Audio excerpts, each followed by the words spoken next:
ఈ రోజున మధ్యాహ్నం 1:30 హఠాత్తుగా ఒక ఫోన్ కాల్ రాబోతుంది. గుండె జల్లుమనే ఓ వార్త వింటే ఖచ్చితంగా ఉలిక్కి పడతారు. మీ యొక్క జీవితంలో ఈ యొక్క వార్త రావడం నిజంగా శివానుగ్రహం అని చెప్పుకోవచ్చు. మీరు ఎల్లప్పుడూ ఆనందంగా ఆరోగ్యంగా ఉండాలని మేము పరమశివుణ్ణి కోరుకుంటున్నాము. ఓం నమః శివాయ. మీకు వీడియో నచ్చితే తప్పకుండా కింద కామెంట్ రూపంలో మాకు తెలియచేయండి. ఓం నమః శివాయ అని కామెంట్ చేయండి. మీ యొక్క కామెంట్ మాకు ఎంతో సపోర్ట్గా, ఎంతో ఎంకరేజ్మెంట్గా ఉంటుంది. ఇక ఆలస్యం లేకుండా వీడియోలోకి అయితే మనము వచ్చేద్దాము. అయితే ఈ రోజున జరగబోతున్న సంఘటనలు ఏమిటి? శుభ పరిణామాలు ఏమైనా ఉన్నాయా? లేకపోతే ఏమైనా లాభమా, నష్టమా? మీరు చేస్తున్న ఉద్యోగం పట్ల కానీ, మీ కుటుంబ పరంగా కానీ, అలాగే మీకు ఏదైనా మీ రహస్య విషయాలు ఏమైనా ఉంటే వాటి పట్ల కానీ, మీ జీవిత దాంపత్యం పరంగా కానీ మీకు ఈరోజు అసలు ఏం జరగబోతుంది? ఎన్నింటికి సంబంధించిన ఫోన్ కాలేనా? అది ఎక్కడి నుంచి వస్తుంది? విషయం ఏమిటి తెలియాలంటే తప్పకుండా ఈ రోజున 1:30 వరకు ఎదురు చూడాల్సిందే. ఇక మీరు జాగ్రత్తగా, అప్రమత్తంగా అప్పుడు ఉండాల్సింది. కంటి మీద కునుకు లేకుండా, రెప్ప వాల్చకుండా అతి జాగ్రత్తగా మీరు గమనిస్తేనే అది మీ దాకా వస్తుంది. విషయం మీకు అర్థమవుతుంది. జాగ్రత్త, వదులుకోకు. వదులుకున్నావు అంటే ఖచ్చితంగా బాధపడతావంటూ పరమశివుడు మీకు సూచన అందజేస్తూ ఉన్నాడు. ఈ సందేశం, ఈ యొక్క సూచన మీకు చాలా వరకు కూడా ఉపయోగపడుతుంది. మిమ్మల్ని దారి మళ్లించడానికో, లేదా ప్రమాదంలో పడబోతుంటే, చిక్కుల్లో కూరుకుపోతుంటే ఏం జరగబోతుంది ఆ క్షణము, అక్కడి నుంచి మిమ్మల్ని బయటికి లాగడానికి పరమశివుడు మా ద్వారా చెప్పే సందేశమే ఇది. ఈ సూచన, సలహా అలాంటిది. మీ చెవిన ఈ వీడియో పడిందంటే ఖచ్చితంగా నిర్లక్ష్యం చేయొద్దు. లేకుంటే చిక్కులు తప్పవు అని పరమశివుని హెచ్చరికగా చెప్పడం జరుగుతుంది. ఈ రోజున మధ్యాహ్నం 1:30 దాటాక మీ జీవితంలో కొన్ని సంఘటనలు అయితే జరగబోతున్నాయి. ఆ తర్వాత జరిగే కొన్ని సంఘటనల గురించి తెలిస్తే మీరు నిజంగా ఆశ్చర్యపోతారు. ఈరోజు మీరు ఈ మాటలు జాగ్రత్తగా ఆలకించండి. వింటే మీకే అంతా బోధపడుతుంది. జరుగుతున్న వాస్తవాల గురించి కళ్ళకు కట్టినట్లుగా మీకు అవగతమవుతుంది. కొన్ని తప్పులు, పొరపాట్లు మీరు చేసినవి ఉన్నాయి. సరిదిద్దుకోవాల్సిన అవసరం కనిపిస్తుంది. మీలో మంచి ఉంది, చెడు ఉంది. అన్నీ కూడా ఒక్కొక్కసారిగా ఒక్కో విధంగా పరిస్థితిని మారుస్తున్నాయి. మీరు ఈ వీడియో వింటే నా జీవితం ఇన్నాళ్ళు నేను గమనించుకోలేకపోయాను, లేదా మంచి చేసేవారిని గమనించుకోలేకపోయాను, చెడు చేస్తున్న వారితో జత కట్టాను, వారితో మాటామంతి ముచ్చట్లు పెట్టాను, వారితోనే జీవితం అనుకున్నాను, లేదా వారి సలహాలతోనే జీవితం ముందుకు తీసుకుని వెళ్ళాలి అనుకున్నాను, వారు లేనిదే జీవితం లేదు అనుకున్నాను, లేదా వారి యొక్క ఆలోచనలు, మాటలే నా మాటలు అనుకున్నాను. ఇదే మీరు చేసిన తప్పిదము. శత్రువుల కాళ్ళు పట్టుకున్నారు వెళ్ళి, కానీ కావలసిన వారిని, మీ మీద ప్రేమ చూపిస్తున్న వారిని దూరంగా పెట్టారు. ఈనాళ్ళు ఇది గమనించుకోలేకపోయారు. మీకు ఇప్పుడు ఇది బోధపడుతుంది. కళ్ళకు కట్టినట్లుగా ఎవరు శత్రువులు, మిత్రులు అనేది అర్థమవుతుంది. ఒక చిన్న అజాగ్రత్త మిమ్మల్ని, మీతో పాటు మీ కుటుంబాన్ని కూడా నిప్పుల ఊబిలోకి తోసేలాగా చేసింది. కష్టం పడ్డారు, బాధపడ్డారు, ధనం పోయింది. కానీ మీరు ఆ విషయం గురించి ఆలోచించకుండా నేను ఏం చేశాను భగవంతుడా అని భగవంతుణ్ణి నిందిస్తున్నారు. కొన్నిసార్లు కోపంలో మాట తూలేస్తున్నారు. భగవంతుణ్ణి ఎప్పుడూ నిందించకూడదండి. మన కర్మ ఫలితము, మనం చేసే పనుల ఫలితాన్ని మాత్రమే మనము అనుభవిస్తాము. భగవంతుడు సూచనలు, హెచ్చరికలు ఇస్తూనే ఉంటాడు. మీరే వాటిని పట్టించుకోకుండా, మనసు చెప్పిన మాటను వినకుండా మీకు ఏది తోస్తే అది చేసేశారు. మీ కళ్ళు ఒక మాయలో, భ్రమలో ఉండిపోయాయి. ఎవరిని ఎలా గుర్తించాలి అనేది తెలియడం లేదు. నాయకత్వ లక్షణాలు ఈ రాశి జాతకులకు పుట్టుకతోనే ఉంటాయి. వీరు అనుకున్నది, వీరు అనుకున్నట్లుగా కుందేలికి 3 కాళ్ళు అన్నట్లుగా ముందుకు దూసుకుని వెళ్ళిపోతూ ఉంటారు. ఎవరైనా ఆపి చెబితే మీరు ఎంత, నాకు చెప్పేదెంత, మీ మాటలు వినాల్సిన అవసరం నాకు లేదు, మీలాంటి వారితో మాట్లాడాల్సిన అవసరం లేదు అంటూ పరుష పదజాలంతో వారిని తిట్టి బయటకు దూరంగా మీ జీవితం నుండి నెట్టేస్తున్నారు. అది ఏ బంధమైనా, కన్న తల్లి కావచ్చు, లేకపోతే తోడబుట్టిన వారు కావచ్చు, జీవిత భాగస్వామి కావచ్చు. మంచి చెబితే మీకు గిట్టడం లేదు. కోపంతో చెప్పిన వారు మీ మంచి కోసమని ఎందుకు మీరు అర్థం చేసుకోలేకపోతున్నారు చెప్పండి? ఇది భగవంతుని సూచన, హెచ్చరిక. భగవంతుడు కొన్నిసార్లు మనకి ఇలా చెప్పినా అర్థం కాకపోతే గట్టిగా కొట్టి మరీ చెప్తాడు. అలా కొట్టి చెప్పినప్పుడు ఆ యొక్క ప్రతిఫలితం ఎలా ఉంటుందంటే మనల్ని చాలా వరకు కూడా కృంగతీస్తుంది, బాధ పెడుతుంది. కానీ మీరు ఎంతటి బాధనైనా ఓర్చుకోండి. ఎందుకంటే బాధలు, దెబ్బలు తగిలితేనే శిలా శిల్పం అవుతుంది. మనం ఇనుముని వేడి చేస్తేనే మంచి వస్తువు తయారవుతుంది. అలాగే ఈ రోజున ఫోన్ కాల్ ద్వారా అతిపెద్ద దెబ్బ అయితే పడిపోతుంది. ఈ యొక్క దెబ్బ ఎలా ఉంటుంది అంటే మీరు కోలుకోలేకపోతారు. కానీ ఒకటి మాత్రం నిజమండి, ఈ యొక్క దెబ్బ తగలడమే మీ అదృష్టం. ఈ కీడులోనే మేలు ఉంది. మీలో ఉన్నటువంటి కోపము, అలాగే మీలో ఉన్నటువంటి ధైర్యము, కొన్ని రకాల ఎనర్జీస్ ఉంటాయి కదండి. చెడు ఎనర్జీ కావచ్చు, పాజిటివ్ ఎనర్జీ కావచ్చు. ఈ రోజున ఇవి కొంచెం అటు ఇటుగా ఉంటాయి. భావోద్వేగాల విషయంలో కాస్త అటు ఇటుగా ఉంటారు.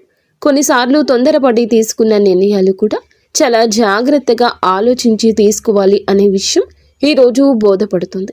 ఎందుకంటే మనం ఏదైనా కానీ కొన్ని విషయాల్లో ఆచితూచి నిర్ణయాలు తీసుకుని జాగ్రత్తగా ఉండడమే మంచిది. ఎవరైనా మీ యొక్క మాటలను తస్కరించడం అంటే మీ ఆలోచనలు తస్కరించడం, లేదా మీకు రావాల్సిన గుర్తింపుని వారి వైపు తిప్పుకోవడం, లేదా మీతో పాటు ఉంటూనే మిమ్మల్ని నమ్మక ద్రోహం చేయడం, మీ ఉద్యోగంలో కానీ వ్యాపారంలో కానీ ఒకరి ద్వారా నష్టం జరగబోతుంది. అది మీకు పర్సనల్గా జరగవచ్చు, లేదా ఫిజికల్గా డ్యామేజీ జరగవచ్చు, లేదా మనీ పరంగా జరగవచ్చు. ఈ యొక్క వార్తను అయితే వినబోతూ ఉన్నారు.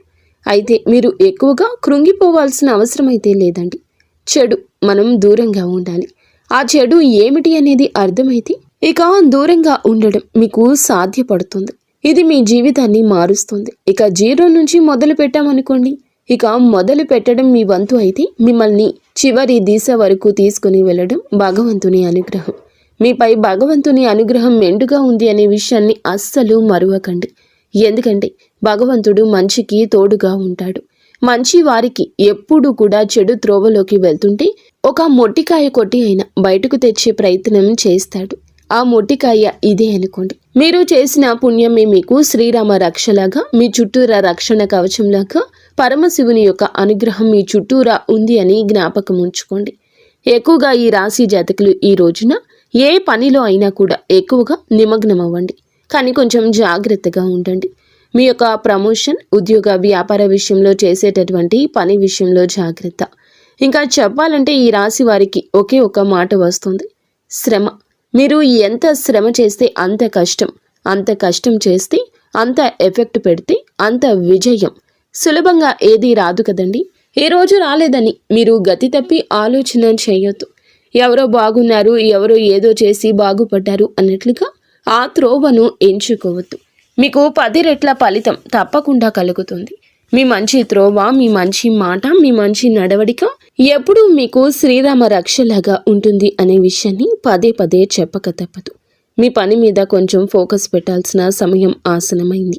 చిన్న చిన్న వ్యాపారస్తులు కావచ్చు, మొబైల్ చూడడం, అనవసర విషయాల గురించి ఆలోచించడం లాంటివి పక్కన పెట్టండి. మీరు చేసే పని మీద పూర్తి శ్రద్ధ పెడితేనే కదా టార్గెట్ సులభంగా రీచ్ కాగలుగుతారు. విద్యార్థులకు కానీ ఎవరికైనా కానీ అనవసరమైనటువంటి కాలక్షేపాలను, వృధాగా సమయాన్ని ఖర్చు పెట్టకూడదు అనే విషయం చెప్పడం జరుగుతుంది. పై అధికారులు ఖచ్చితంగా ఎఫెక్ట్ పెట్టుకుని మీ పై అధికారులు మిమ్మల్ని చాలా వరకు ముందుకు తీసుకెళ్లే ప్రోత్సాహాన్ని కూడా ఈరోజు అందచేయొచ్చు. ఎవరు ఏ చిన్న అవకాశం ఇచ్చినా విడిచిపెట్టద్దు, వదులుకోవాలని అనుకోవద్దు. సోమరితనాన్ని కూడా పక్కన పెట్టండి. ఉద్యోగంలో ఏదైనా మార్పు కనిపించినా మౌనంగా ఉండండి. అది ఎవరి ద్వారా అయినా కూడాను. వారిని వేలెత్తి చూపించే ప్రయత్నం చేయొద్దు. సహోద్యోగుల విషయంలో మీరు మాటామంతి మంచిగా ఉండేలాగా చూసుకోండి. గత ఉద్యోగం కంటే కూడా ఈ ఉద్యోగం భిన్నమైందనే ఆలోచన చేయొద్దు. లేదా ఈ ఉద్యోగం నేను చేయలేకపోతున్నాను అని నిరాశ చెందొద్దు. ఏదైనా కూడా నేర్చుకోవడం మొదలు పెడితే మీ అంత బాగా ఎవ్వరూ నేర్చుకోలేరని గుర్తుంచుకోండి. మీ యొక్క మనసును పనిపై లగ్నం చేయండి. ఏదైనా సులభంగా నేర్చుకోగలిగే తత్వం మీకు ఉంది అనే విషయాన్ని మరువద్దు. ఇక ఈ రోజున మీకు వేరే జీతంతో వేరే కంపెనీ నుంచి ఏదైనా ఆఫర్స్ వస్తాయి. ఇది మీ కెరియర్ ఎదుగుదలకు బాగా ఉపయోగపడుతుంది. నిమిషం ఆలస్యం లేకుండా ఆ యొక్క అవకాశాన్ని అందిపుచ్చుకోండి. కొత్త పని మొదలు పెడితే ఈ రోజున చిన్న చిన్న అడ్డంకులు మినహా మిగతాదంతా బాగుంటుందని చెప్పొచ్చు. మీరు బలంగా ప్రతి అడ్డంకిని ఎదుర్కొంటారు. అడ్డంకులు అన్నీ అవే మంచు కొండలా కరిగిపోతాయి. ధైర్యంగా ముందుకెళ్తారు. వ్యాపారం చేసేవాళ్ళు కొంచెం ఈ రోజున జాగ్రత్త. ఎందుకంటే ఈరోజు కుజుని ప్రభావం వల్ల మీరు కొత్త డీల్స్ విషయంలో చాలా వరకు తొందరపాటు నిర్ణయాలు ఏమీ తీసుకోవద్దు. కొంచెం సరిగ్గా చూసుకున్నాక ఏ పని అయినా మొదలు పెట్టండి. ఎవరితోనూ అనవసరపు వాదనలకు కోపాలకు దిగొద్దు. నిదానమే ప్రధానం అనే మాటను ఈ రోజు అంతా కూడా మీరు నెమరు వేసుకుంటూ ఉండండి. నెమ్మదిగా ఆగి ఆలోచించి అడుగులు వేస్తే అటు వ్యాపారంలో ఉద్యోగంలో ఈరోజు మంచి లాభాలు వస్తాయి. ఇక డబ్బు విషయంలోకి వచ్చేస్తే గనక ఈ రోజున మంచిగా ఎక్కువగా మీకు రిజల్ట్ ఉండే అవకాశం ఉంది. మధ్యాహ్నం 1:15 దాటాక ఒక లాభాన్ని పొందే అవకాశం కూడా మీకు కనిపిస్తుంది. కొంచెం అప్రమత్తంగానే ఉండండి. లాభస్థానంలో కేతువు ఉండడం వల్ల డబ్బు రాక బాగుంటుంది. చేస్తున్న ఉద్యోగంలో వ్యాపారంలో ఇతర మార్గాల నుంచి కానీ డబ్బు మీకు బాగా అందుతుంది. డబ్బుకి ఏ మాత్రం లోటు లేకపోయినా ఒక సమస్య వేగంగా ఖర్చుల దగ్గరికి మిమ్మల్ని తీసుకెళ్తుంది. ఎంత వేగంగా డబ్బు వస్తుందో అంత వేగంగా ఖర్చు పెట్టే ఒక అవకాశం కూడా వస్తుంది. అనవసర అవకాశాలను అవకాశాలుగా తీసుకోవద్దు. అనవసర ఖర్చుల రూపంలోనే చూడండి. అనవసరమైన వస్తువులు కొనడము, కుటుంబ సభ్యుల యొక్క ఆరోగ్యం యొక్క డబ్బు ఖర్చు కావడము, శుభ కార్యక్రమాల కోసం ఖర్చు పెట్టడం, ఇలాంటివి అన్నీ ఎదురవుతాయి. అందుకే మీరు చేయాల్సిన ముఖ్యమైన పని ఏమిటంటే గనక ఖర్చుల మీద కొంత కంట్రోల్ చేసుకునే బాధ్యత తీసుకోండి. ఎందుకంటే మీరు ఎంత కష్టపడి రూపాయి సంపాదిస్తారో ఆ రూపాయి అంతే వృధాగా అనవసరంగా ఖర్చు అయిపోవచ్చు. లేదా ఖర్చు చేసేందుకు మీ చుట్టూరా ఉన్నవారు మిమ్మల్ని ప్రోత్సహించే ప్రయత్నము చేయొచ్చు. మీ మనస్సును నియంత్రణలో ఉంచుకోండి. మిమ్మల్ని రెచ్చగొడుతూ వారికి కావలసినవి చేయించుకోవచ్చు. లేదా మిమ్మల్ని మధ్యవర్తిత్వం చేయమని అడగొచ్చు. లేదా వారికి ధనం కావాలి అంటూ మిమ్మల్ని చాలా వరకు కూడా మనసుకి గాయం చేసేలా మాటలు మాట్లాడొచ్చు. ఇది కొంచెం చివుక్కుమంటుంది. కానీ మీరు చేయాల్సిన ముఖ్యమైన పని ఖర్చు మీద ఫోకస్ పెట్టడం. మీకు వచ్చిన డబ్బుల్లో కొంత భాగాన్ని వెంటనే సేవింగ్స్లోకి మార్చండి. కొంత బడ్జెట్ ప్లాన్ చేసుకోండి. ఏది అవసరం అనవసరం అనేటటువంటివి 1-2 సార్లు ఆలోచించి డబ్బు ఖర్చు పెట్టండి. ఇలా చేయడం వల్ల ఈ రోజున మీకు డబ్బు అయితే కాస్త వృధా కాకుండా కాపాడుకోగలుగుతారు. అతిపెద్ద శుభకార్యానికి సంబంధించిన శుభవార్త కూడా ఈ రోజున ఈ రాశి జాతకులు వినబోతున్నారు. మీరు అనుకున్నదే కావచ్చు, ఊహించని శుభ కార్యక్రమం కూడా కావచ్చును. అతి పెద్ద శుభ కార్యక్రమం అండి. మీకు పలకరింపులాగా వస్తుంది. మీ మనసు చాలా ఆనందపడుతుంది. కోరిన ఉద్యోగం రావడము కావచ్చు, ధనం రావడము కావచ్చు, లేదా ప్రమోషన్ దక్కడము కావచ్చు, మీకు దక్కాల్సిన గౌరవం దక్కడము కావచ్చు, అప్పుల భారం తీరిపోవడం కావచ్చు. మానసికంగా ఈ రోజున ప్రశాంతంగా ఫీల్ అవుతారు. ఏది చేసినా భగవంతునితో చెప్పుకోండి. నిత్యం శివారాధన తప్పనిసరిగా చేసుకోండి. పరమశివుణ్ణి వేడుకోండి. వీలైతే ప్రతి సోమవారం లేదా శనివారం మీరు దేవాలయానికి వెళ్ళండి. శివాలయానికి వెళ్ళి పరమశివునికి మీ కష్టం చెప్పుకొని కనీసం నీటితో అయినా మీ చేతులతో అభిషేకం చేయించండి. అంతా మంచి జరుగుతుంది. ఫ్రెండ్స్, చూసారుగా, ఈ వీడియో మీకు నచ్చితే తప్పకుండా ఒక చిన్న లైక్ అయితే చేసి మమ్మల్ని సపోర్ట్ చేయండి. ధన్యవాదములు.